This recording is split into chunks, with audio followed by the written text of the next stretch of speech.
नमस्कार,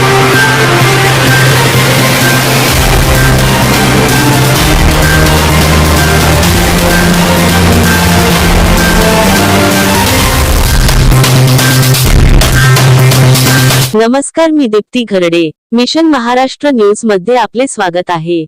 पंतप्रधान आवास योजना अंतर्गत PPP-AHP मॉडेलमध्ये उभारण्यात आलेल्या धानोली गट ग्रामपंचायत हद्दीतील डोंगरगाव जवळील आधार नगरी 1 व आधार नगरी 2 या गृहनिर्माण प्रकल्पांमध्ये राहणारे सुमारे 800 रहिवासी गेल्या 3 वर्षांपासून पिण्याच्या पाण्याच्या मूलभूत सुविधेपासून वंचित असल्याचा गंभीर आरोप युगल किशोर पडोळे यांनी आज पत्रकार परिषदेद्वारे केला.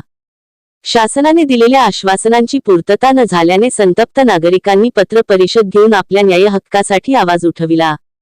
यावेळी युगल किशोर पडोळे यांनी सांगितले की पंतप्रधान आवास योजनेअंतर्गत या प्रकल्पाला मंजुरी देताना जिल्हा परिषद नागपूर यांनी जलजीवन मिशन योजनेद्वारे पाणी पुरवठा करण्यास मान्यता देत आवश्यक ना हरकत प्रमाणपत्र देखील दिले होते.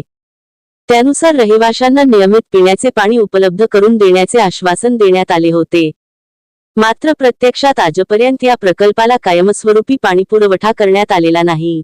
सन 2023 मध्ये सुमारे 400 कुटुंबांना घरांचा ताबा देण्यात आला. त्यानंतर 2026 मध्ये आणखी 400 कुटुंबांना घरे देण्यात आली.